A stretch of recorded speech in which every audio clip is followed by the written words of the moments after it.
हर हर महादेव। देवों के देव महादेव जी के चरण में प्रणाम, मेरा प्रणाम स्वीकार हो। गौरा पार्वती माता के चरण में प्रणाम, मेरा प्रणाम स्वीकार हो। गणपत ललनवा के चरण में प्रणाम, मेरा प्रणाम स्वीकार हो। सब गुरु भाई बहन के चरण में प्रणाम, मेरा प्रणाम स्वीकार हो। माता पिता के चरण में प्रणाम, मेरा प्रणाम स्वीकार हो। गुरु भाई बहन, मैं एक कथा सुनाने जा रही हूँ। इस कथा को पूरा सुनिए और रह जानिए। आदि नहीं, आदि सुनने में शिव गुरु का अपमान होता है, पूरा सुनने में ज्ञान होता है। इसलिए कथा को पूरा सुनिए और रह जानिए। हर हर महादेव, घर घर महादेव। एक राजा थे। वो बेचारा बहुत बड़े राजा थे, बहुत बड़े राजा थे। इतना बड़ा राजा कि पूरा प्रजा को ख्याल रखते थे। वो बेचारा शंकर भगवान के पूजा करते थे, शंकर भगवान के पूजा करते थे। वो बहुत बड़े पुजारी थे। बिना मंदिर में पूजा किए हुए वो एक दिन भोजन नहीं करते थे। प्रतिदिन भगवान का पूजा करते थे। जब पूजा करते थे वैसा ही करते करते वो बेचारा शादीशुदा हो गए। जब शादीशुदा हो गए तो उनको पत्नी आई। वो पूजा नहीं मानती थी, पूजा नहीं करती थी, पूजा उसे पसंद नहीं था। राजा से कहती थी, राजा आप क्यों पूजा करते हैं? आप पूजा करते हैं, मुझे पसंद नहीं है, आप पूजा मत कीजिए, ये बहुत गलत करते हैं। राजा कहते थे, आपको जैसे रहना है रानी आप रह सकते हैं, आपको हम नहीं रोकेंगे, लेकिन मुझे पूजा करने से मत मना कीजिए। हम प्रतिदिन भगवान के जब से अपना होश संभाले हैं भगवान का पूजा करते हैं, क्योंकि मेरे माता पिता भी करते थे उसी तरह हम भी करते हैं। आप क्यों तुले हैं? मुझे क्यों मना करते हैं? हम पूजा करेंगे। ये बेचारे ऐसे कह के और पूजा करते रहें। राजा रानी सोचती थी ये सब मुझे पसंद नहीं, इस राजा को हम किसी तरह से मरवा देंगे। कैसा हूँ करेंगे, ऐसा करेंगे कि राजा मर जाएगा, हम अपने माँ के घर चल जाएंगे, इसको घर तो नहीं रहना पड़ेगा, तो पूजा पाठ हम नहीं देखेंगे।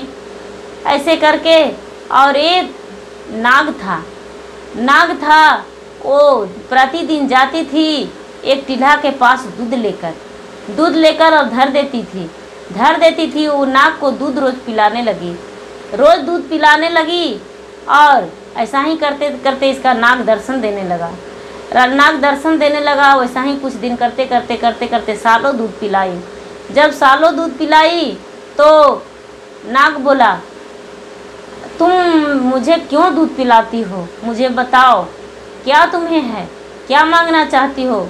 ये बोली, देखिए नागदेव, हम आपको इसीलिए दूध पिलाते हैं कि आपको हम पति मान के अपना घर में प्रवेश करवाएं, मेरे साथ आए, मेरे साथ रहें, मेरे साथ बिस्तर पे सोएं, इसीलिए आपको हम दूध पिलाते हैं। नागदेव बोले, चलो ठीक है। नाग भी सोचे, चलो मुझे यहाँ तो इतना दूध पिलाती है, घर पे जाएंगे तो और दूध पिलाएगी, और अच्छा रहेगा, मुझे किसी चीज़ का चिंता नहीं रहेगा भोजन के लिए। वो क्या किए कि उसको घर बुलाने लगे और ये जो रानी थी वो नाग से प्रेम करने लगी। प्रेम करते करते कुछ दिन बीत गया। रोज प्रतिदिन राजा को कोई भेदभाव नहीं देते थे, अपना भाव नहीं देते थे। नाग के साथ ही वो अपना सुखी जीवन बिताने लगे। जब सुखी जीवन बिताने लगे तो बोले कि हम इसलिए तुम्हें घर बुलाए थे कि मेरे पति को डांस के और मेरे पति से मुझे मुक्त कर दो। हम इसलिए घर बिताए थे, अपना जिंदगी तुम्हारे साथ बिता लेंगे। ओ सर्प बोला, कैसे डांसेंगे? तुम्हारा पति तो आता है काम से बेचैन रहता है, कचहरी चल जाता है, कैसे डांसेंगे निर्दोष पति को?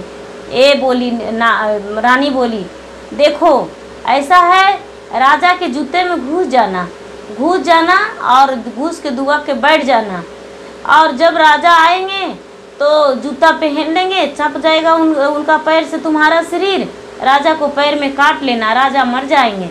ये नाग बोला, ठीक है, लेकिन अगर जो तुम्हारे पति मार दिया तो हम क्या करेंगे? मेरा जीवन तो चल जाएगा। ये बोला, नागिन बोली, नहीं, पति मार कैसे देंगे? पति थोड़ी देखने जाएंगे जूता में क्या है, तुम दुबक के बैठ जाना छुप के, और मेरे पति आएंगे और जूता पहनेंगे, उनका पैर में काट लेना, वो बेचारे मर जाएंगे। ऐसा नाग सुना तो उसे भी लगा कि चलो छुप छुप के आना पड़ता है, ऐसा ही करना हमको उचित रहेगा। तो वो क्या किया नाग कि वो जो राजा थे रात में आए नाग के साथ पूरा दिन बिताती थी। राजा अपना कचहरी चल जाते थे, काम संभालने चल जाते थे, नाग आ जाता था, पूरा दिन अपने बिताती थी औरत रानी।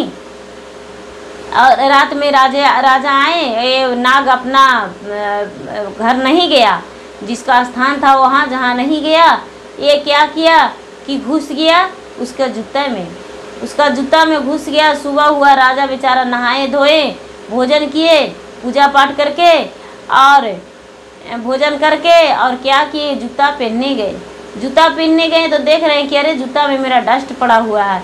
क्या किए कि जूता को झाड़ दिए तो नाग निकल गया। उसको झट से एक डंडा लेके मार दिए। नाग तो मर गया। और क्या किए कि अपना खिड़की के सामने टांग दिए नाग को कि अरे मेरा घर में तू घुस गया था मेरा जूता में, अभी तो मुझे काट लेता, लो अब तुम्हें टांग देते हैं। ये बेचारा जूता पहन के और चल दिए मार के नाग को टांग के। रानी नहीं देखी। अब राजा चल गए तो रानी सोच रही है कि अरे इतना राजा को गिला, इतना टाइम हो गया अभी तक नहीं आया है नाग, कब आएगा वो सर्प, कब आएगा। ऐसे करते करते ये इंतज़ार कर रही थी, नाग नहीं आया। जब 12-1 बज गया, सगरो पूरा बेचैन थी, छटपट थी रानी, छटपटा खोज रही थी कि अभी तक नहीं आया। वो घूमते घूमते राजा के घर गया, राजा के रूम में, तो देख रही है कि खिड़की के सामने एक नाग टंगा हुआ है। वही नाग मार के टंगा हुआ है। ये देखिए अरे नाग तो मेरा मर गया, अब क्या करें। अब अच्छा रुको, मेरा नाग को मरवा दिया है, हम तुम्हें भी मरवा कर रहेंगे राजा, तुम्हें गढ़ारा भरवा देंगे। ये क्या किया कि नाग के 4 टोन कर दिया। 4 टोन करके और कुछ बिस्तर पे धर दिया, कुछ अपना साड़ी में छुपा दिया और कुछ पौआ भी रख दिया और चारों कुछ अपने शरीर में छुपा लिया, ब्लाउज में करके रख लिया, चोली में रख लिया। जब राजा आए शाम में तो राजा को कह रही है कि राजा साहब मेरा पलंग पे लात नहीं धरिएगा।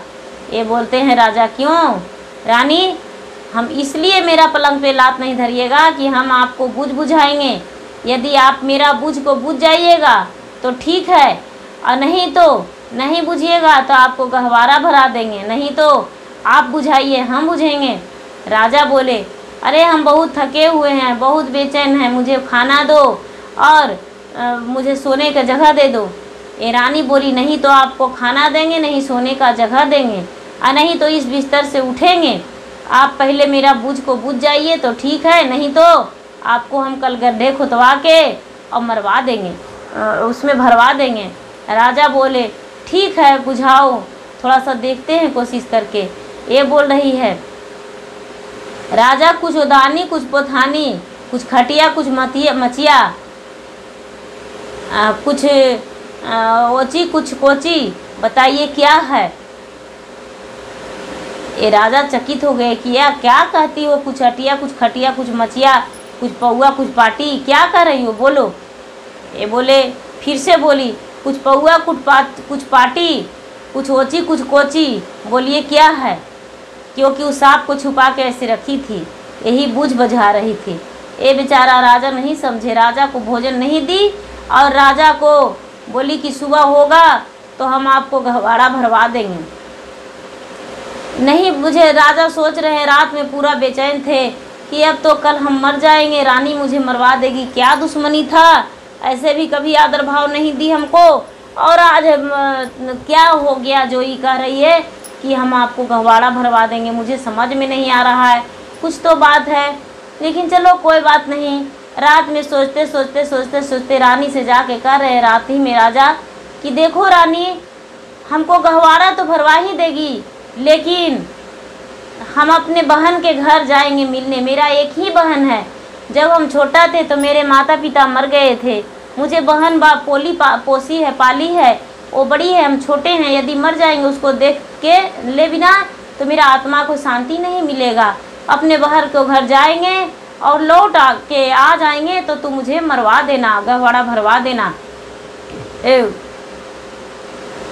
एक बोले कि नहीं, तुम बहन के घर छुपने जा रहे हो। बोला राजा बोले नहीं नहीं, हम लौट जाएंगे, क्यों हम वहाँ बहन के घर छुपेंगे, कितना दिन छुपेंगे, जब आएंगे तो मुझे गहवाड़ा भरवा देना। बोले ठीक है, जाइए मिल लीजिए। ये बेचारा सुबह हुआ बहन के घर चल गया। बहन के घर जब भी जाता था तो घोड़े घुड़सार हाथी हसार पूरा लौ लश्कन लेके जाता था। बहन भी बड़े घर में थी, राजा के घर में थी। ये भी जाते थे बेचारा तो सब कुछ लेके जाते थे, लेकिन खाली हाथ बहन के घर चल दिए। पैदल चल दिए तो राजा के नौकर चाकर जो थे वहाँ घर के नज़दीक पहुँच गए तो राजा के नौकर चाकर जो देख रहे बोल रहे हैं कि राजा साहब के रानी साहब के भाई आ रहे हैं पैदल और एकदम पागलों की तरह करके मूर्छित बन के आ रहे हैं, क्या हो गया है। राजा साहब कुछ न कुछ तो ज़रूरी दिक्कत है। ये जाके रानी से बोली, राजा साहब देखिए ना, रानी साहब आपका भाई आ रहे हैं। ये बेचारी बेचैन होके बाहर निकली, देखिए अरे सचमुच में मेरे भाई आए हैं। वो बेचारी अपने भाई में लटक गई और कह रही भाई तू ऐसे क्यों आए हो, तुम्हें क्या हो गया है, तुम बीमार हो, क्या हुआ, भाभी ठीक है ना, तुम्हें क्या हो गया है, ऐसे करके और अंदर ले गया। जब भोजन परोस के देने लगी बहन खाने को लिए, वो बेचारा नहीं खाया कि नहीं बहन नहीं खाएंगे, मुझे गहवाड़ा भरा जाएगा, कल हम मर जाएंगे, इसीलिए तुमसे मिलने आ गए हैं। आज ही मर जाते लेकिन तुमसे मिलने का बहुत याद आया, इसलिए आए तुम्हारे पास। दीदी मुझे नहीं भोजन करना है, हम नहीं भोजन करेंगे। ये बेचारी बहुत जिद की तो थोड़ा मोड़ा बेचारा भोजन कर लिया। लेकिन जब रात हुआ तो बहन बेचैन थी कि मेरा भाई को मार देगा मेरा भाभी, कैसा बुझाई है। अच्छा कोई बात नहीं, थोड़ा सा हम भी देखेंगे, हम भी जाएंगे अपने भाई को साथ, हम भाई के साथ जाएंगे, हम बोलेंगे मुझे मार दो। ये बेचारी अपना मन ही मन सोच रही है। लेकिन रात के जो समय था तो ये बेचारी कुछ नहीं कर पाई थी। झाड़ू सूप जो भी इसके बर्तन सब आंगन में रखा हुआ था। तो झाड़ू बोल रही है, अरे आज रानी बहुत व्यस्त है, आज रानी हमें हटा के भी नहीं रखी है, प्रतिदिन हटा देती थी तब सोती थी, आज क्यों रानी सो गई है, सूप कर रही है। अरे मुझे भी तो आज यहीं से ही छोड़ दी है, मुझे भी हटा के नहीं रखी है, क्या बात है, रानी आज बेचैन है, कुछ तो प्रॉब्लम है रानी के। बर्तन कर रही है, आज हमें भी तो छोड़ दिया है, हमें भी नहीं हटाया है जी, आज गुस्सा रहा है, लग तो रहा है कि इसके घर से चल जाए, लेकिन खैर एक दिन नहीं दूसरा दिन भी देख लेंगे। इतना ही में इस बात सुनकर महादेव जी जो पसेरी होते हैं, पसेरी कह रहे हैं, महादेव जी अरे तुम लोग तीनों नहीं जानती हो, रानी के पास बहुत बड़ा विपत आ गया है। ये बढ़नी सूप बोल रही है, रानी के पास क्या विपत आ गया है महादेव। अरे देखो, रानी बेचारी सुन रही थी सारी बात। देखो राजा के भाई आए हैं, उनका जो पत्नी थी वो नाग से प्रेम करती थी और रानी मरवाना चाहती थी नाग अपने पति को, नाग को डांसने को लिए बोली थी, लेकिन ये जो राजा थे उनका जूता में ढुक गया था। ये क्या किए, जूता को झाड़ दिए, नाग को मार दिए। ये बेचारा अनजान में ही सही जूता को झाड़े तो नाग निकल गया। इसके पति मेरा शिव भक्त हैं, बहुत बड़े पुजारी हैं, मेरा बिना पूजा किए हुए नहीं खाते हैं। और वो जो राजा थे वो पुजारी हैं, इसलिए मेरा बिना पूजा किए हुए नहीं खाते हैं, इसलिए उसका पति का कुछ नहीं हुआ और नाग को मार दिए, नाग का मार दिए और खिड़की के पास टांग दिए। और रानी है जो 4 खंड कर दी है, कुछ पौआ के पास रख दिए, कुछ पाटी के पास और कुछ अपना शरीर में छिपा के रख ली है, साड़ी में और ब्लाउज में। वही राजा को बुझाई है।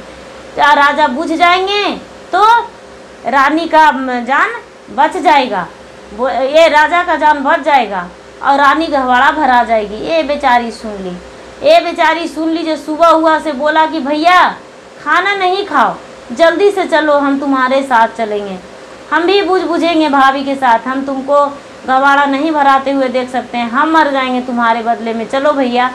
ए बेचारे भाई बोला नहीं बहन तू नहीं जाओ। लेकिन कितना हूँ जिद किया राजा, ए रानी नहीं मानी। भाई को लिए घोड़ा और अपने लिए डोली फना लिया, अपने लिए डोली फना लिया। ये डोली कहार इसको लेके जा रहा था और ये बेचारा घोड़ा से आगे आगे और पीछे से डोली। उसका पत्नी झिरोखा चढ़ के देख रही थी कब मेरा राजा आएगा, कब उसको मरवाएंगे, जल्दी से आओ राजा, जल्दी से आओ, इंतज़ार कर रही थी। देख रही है छत चढ़ के तो देख रही कि राजा और राजा के बहन दोनों आ रहे हैं। ये बोल रही है आओ आओ, दोनों को गहवाड़ा भरा देंगे, आओ। जैसा ही प्रवेश लिया अपना घर के अंदर, जैसा ही बोल रहा कि राजा गड्ढा खतवा के तो हम रेडी कर दिए हैं, चलिए उसमें आपको कटवा के हम भरवा देते हैं। ये रानी बोली नहीं, हम तुम्हारे साथ बुझेंगे, तुम मुझे बुझाओ। ये कहती है अरे तुम्हें भी मरना है तुम्हारे भाई के साथ साथ। ये बोली बेचारी इसके बहन की हाँ मुझे भी मरना है, बुझाओ बुझ। ये बुझाने लगी, बुझाने लगी तो ये कुछ नहीं आओ नहीं ताओ देखी, इसका खटिया उलट दी, खटिया उलट दी। और खटिया उलट दी तो देख रही है कि इसके पौआ के पास और पाटी के पास निकल गया इसके सांप के टुकड़ा। और ये जो इसका साड़ी खींच लिया, तो साड़ी खींच लिया तो इसका साड़ी से भी गिर गया, इसका चोली से निकाल के फेंक दिया। बोला कि आप बोलो क्या बूझ है, यही नाग, ये नाग से तू प्रेम करती थी और जब नाग में से मेरा भाई नहीं मरा तो इसको मार के और इसको काट के और खंड खंड करके और खटिया ओदानी पोथानी भी रख लिया, पौआ पाटी भी रहा और मेरा भाई के बुझा रही है मारने के लिए। अच्छा लो हम अब क्या करोगी, अब तुम्हें घर भरवाएंगे। और दोनों भाई बहन मिलके आई रानी को वही गड्ढा में कटवा के भरवा दिए, रानी को कटवा के भरवा दिए।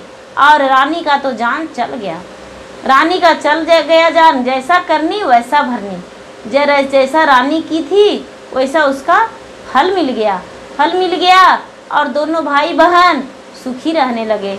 जब वो रानी मर गई तो क्या की बेचारी, नग्न में ढिढोरा पिटवा के और अपने भाई को दूसरा शादी करवा दिया। दूसरा रानी आई, रानी बहुत प्रेम करती थी अपने राजा से और राजा के साथ खुशी खुशी अपना जीवन बिताई। ये भी बेचारी आती थी, इसको भी मान मर्यादा मिलता था, वो कभी नहीं ननद को चाही थी और अपने पति को। और ये बेचारी आई दूसरी वाली तो ये हर सुख हर खुशी राजा को दिए। लोग कहते हैं कि बर बिहाई ब्रह्मचारी दूसरा नारी जान मारी, ये नहीं, ये दूसरा ही नारी इसका सुख दिए। ये भी सच है कि बर बिहाई ब्रह्मचारी होती है, लेकिन वो ब्रह्मचारी नहीं थी, अत्याचारी थी तो ये दुनिया से चल गई। और जो बेचारी ब्रह्मचारी आई वो ब्रह्मचारी बन के राजा के साथ अपना जीवन बिताई और पूरा खुशहाल जीवन बिताई और ज़िंदगी भर राजा के साथ दिया और किसी प्रकार का राजा का दुख नहीं दिया। ये ऐसा ही होना चाहिए, पति पत्नी दोनों जितने मिलके रहते हैं, दोनों जितने प्यार करते हैं उतना ही अच्छा लगता है। ऐसा नहीं कि हाँ उसके नहीं चाहे उससे झगड़ा करें, नहीं, कभी ऐसा नहीं करना चाहिए। पति ही परमेश्वर होते हैं, पति से बढ़ के कोई नहीं होता है। पति के कारण पूरा मायके के परिवार को, दुनिया संसार को छोड़ के और जिसको नहीं चिन्हते हैं उसको हाथ धर लेते हैं और उसके घर आ जाते हैं और उसके साथ अपना जीवन बिताने को लिए तैयार हो जाते हैं और बिताते हैं भी उनके साथ खुशहाली जीवन। जो सुख पति दे देते हैं वो सुख कोई नहीं दे सकता है, पति ही परमेश्वर हैं। पति के नाम से दुनिया सुहागन रहती है, जिसके पति ही अमर है उससे बड़ा कुछ नहीं है। गुरु भाई बहन, मेरा वीडियो अच्छा लगे तो इसे लाइक कीजिए, शेयर कीजिए, सब्सक्राइब कीजिए और शिव गुरु का गुरु मानना ना भूलिए। शिव गुरु का गुरु जरूर मानिए और शिव गुरु का पूजा करिए। कम से कम मान लिया जा कि रोज़ ना तो सप्ताह में एक दिन भी, रविवार सोमवार कोई भी दिन भी हो, भगवान का पूजा सभी दिन होता है, कोई दिन भी बाकी नहीं होता है, प्रतिदिन होता है। इसलिए एक दिन भी शंकर जी पर एक लोटा जल दे दीजिए और फूल चढ़ा दीजिए, धूप दिखा दीजिए, उससे बड़ा कोई भक्ति नहीं है। शंकर भगवान का नाम मन ही मन लीजिए। नहीं होता है पूजा पाठ तो कोई बात नहीं, लेकिन मन में नाम जरूर लीजिए और भगवान का पूजा मन ही में कीजिए। सारा मंदिर धो देने से पवित्र नहीं होगा, जो मन का मंदिर धो के रखेगा वही पवित्र होगा। हर हर महादेव, घर घर महादेव।